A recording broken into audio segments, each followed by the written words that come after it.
O segundo-tenente Fábio Fraga, que representa o batalhão da ilha. Também o subtenente Saulo Souza, que também representa o batalhão do continente. E aí o Corpo de Bombeiros vai iniciar com a apresentação desses dois batalhões, da ilha e do continente, através do Major Hilton Zeferino e também do Tenente Coronel César Nunes, que representa o batalhão do continente. Então, muito bom dia a vocês, muito obrigado pela presença e obrigado por fazer parte dessa construção do repasse e da disseminação de informações no seus comandantes de Florianópolis. Ok, obrigado pelo bom dia, quero agradecer pela presença de todos.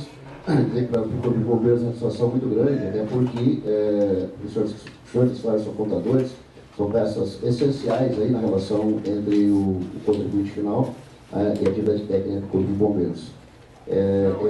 A gente gostaria de estar mais presente nesses eventos, até porque vocês têm sempre um relacionamento quase que anual, né, no alvará de estacionamento das prefeituras, e essa relação de saber como vocês estão sendo atendidos, as demandas que estão sendo estabelecidas, o que nós podemos fazer para facilitar o trabalho dos senhores, para nós é uma peça muito importante.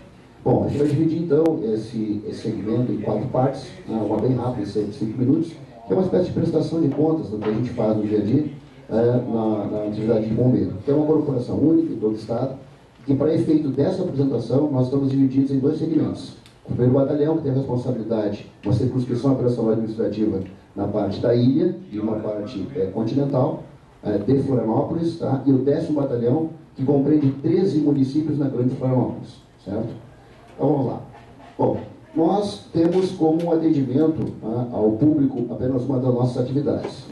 O Corpo de Bombeiros é uma instituição permanente de abrangência estadual, com 90 anos em Santa Catarina, e que nós atendemos praticamente um número muito grande, distinto de ocorrências de atividades, que vão desde ocorrências com produtos químicos perigosos, salvamento em costa, enfim. Então é uma gama ampla de atividades executadas pela corporação.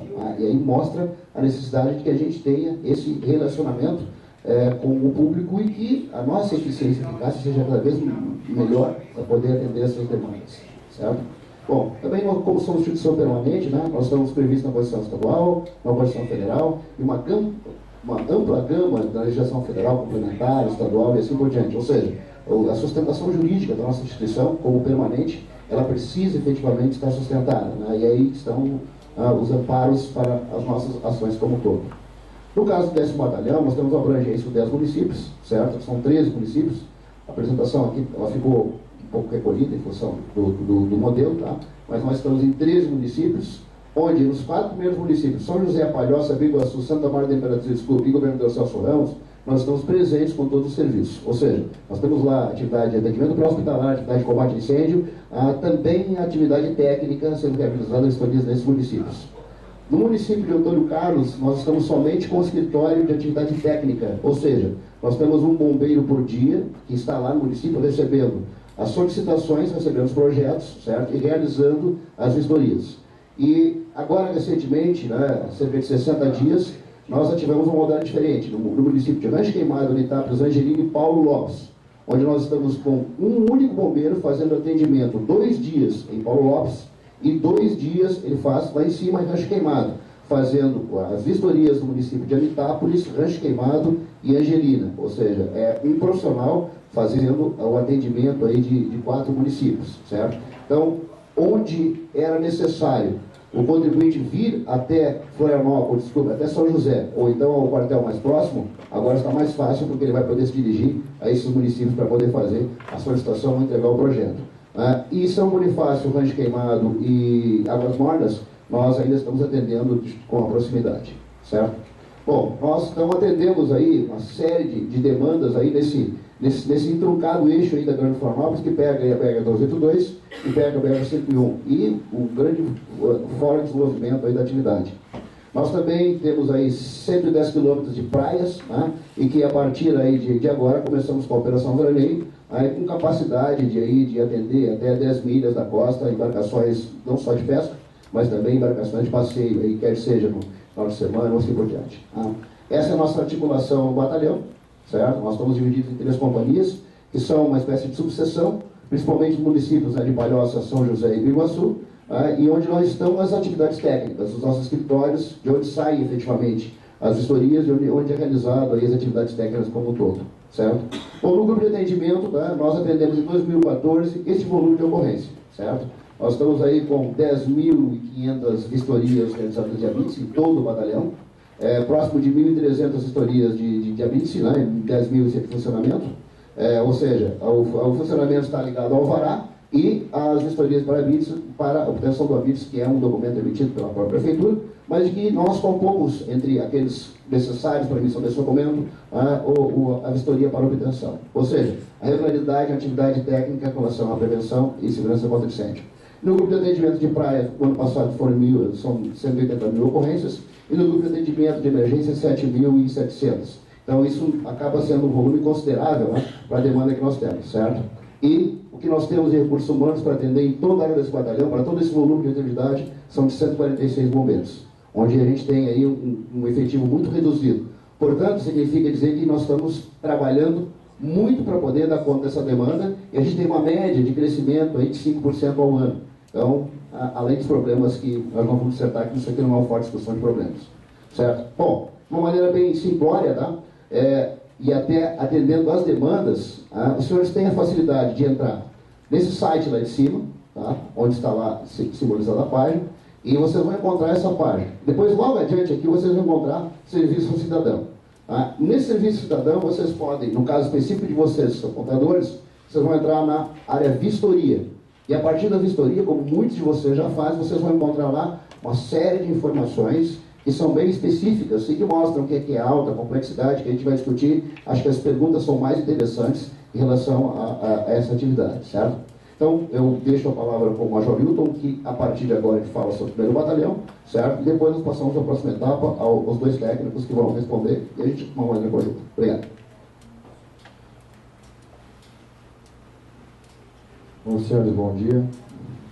Dando continuidade no meu trabalho, vou passar para os senhores algumas informações a respeito do 1º Batalhão de Bombeiros Militar, cuja sede é Florianópolis, e a sua circunscrição é justamente a parte continental e a parte insular.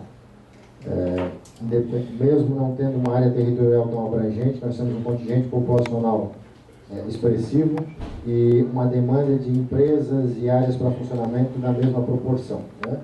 Então, a gente tem divisão territorial nossa hoje, nós estamos em 6 unidades operacionais, e destas 6 unidades operacionais nós temos uma sede que trabalha a parte justamente que é o link com os senhores, que é o quartel da Trindade, onde toda a nossa atividade técnica ela acaba sendo concentrada inicialmente nesse quartel, de onde a gente demanda todas as nossas nossos destinos com relação à parte de vistoria, que é o que interessa especificamente para os senhores. Além de lá, logicamente, o nosso link de contato em Florianópolis está no Centro de Atendimento ao Cidadão, onde aí sim a figura do contador ela está mais próxima.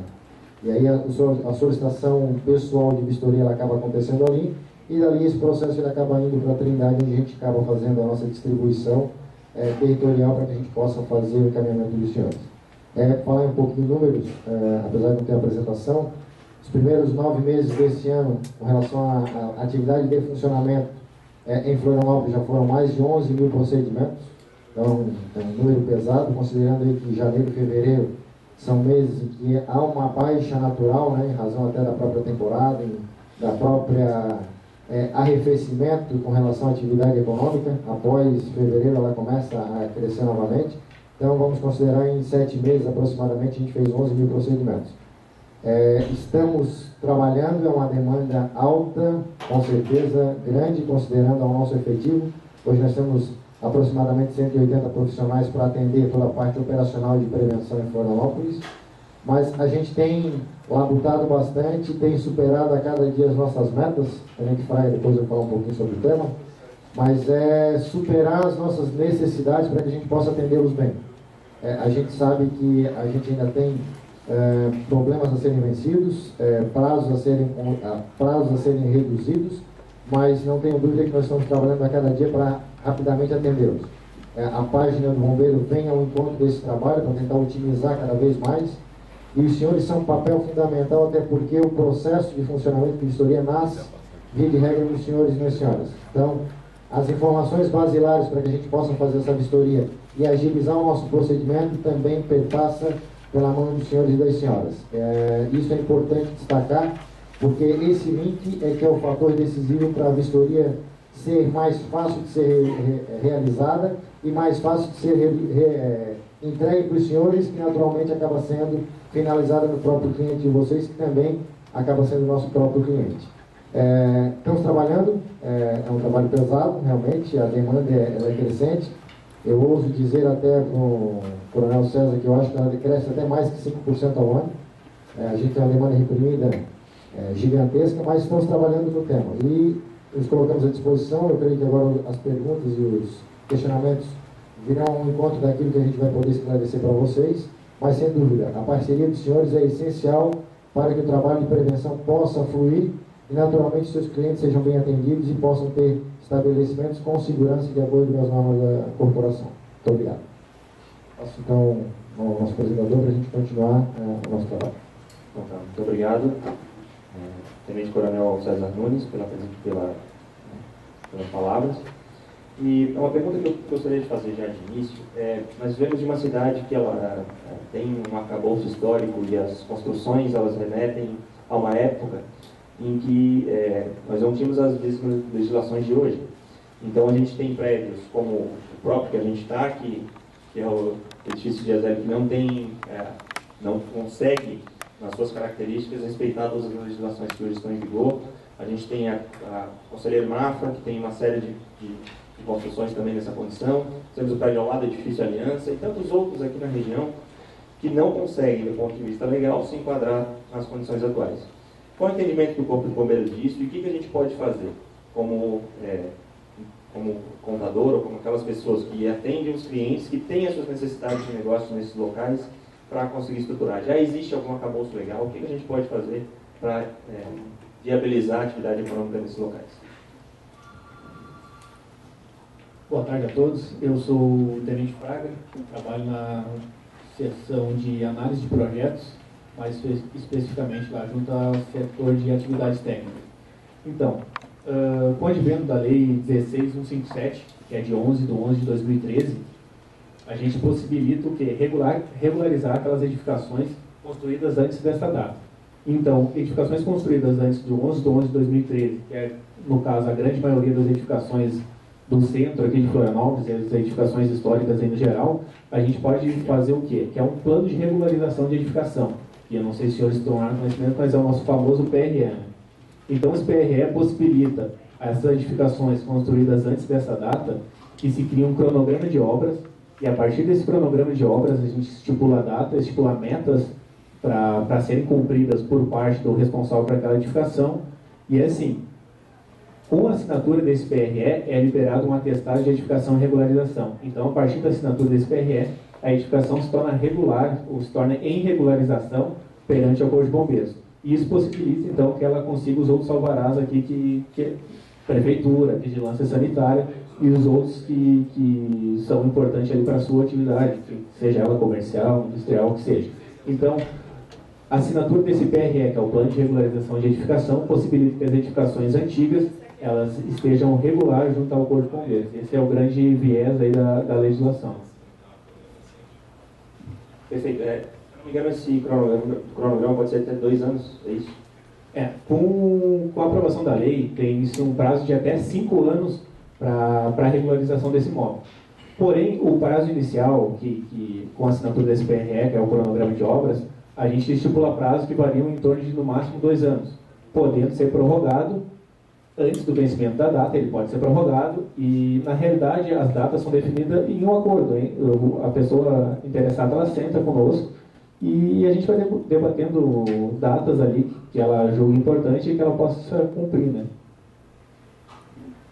Perfeito. E uma segunda condição, que eu acho que também envolve as edificações antigas, é os chamados imóveis de baixa complexidade, né? Então, que tem uma série de critérios. Você podia estabelecer para nós quais são os critérios e como que a gente pode... Então, os imóveis de baixa complexidade, o que são eles? São imóveis com área construída de até 200 metros quadrados, sejam eles comerciais, ou industriais, ou reuniões de público, com ou sem concentração, que eles têm que cumprir uma série de requisitos que estão previstos no anexo E da Instrução Normativa número 01 do Corpo de Bombeiros. Essa instrução pode ser acessada pelo site, como foi mostrado pelo Coronel César e pelo Major Hilton. Então, o responsável por aquela edificação,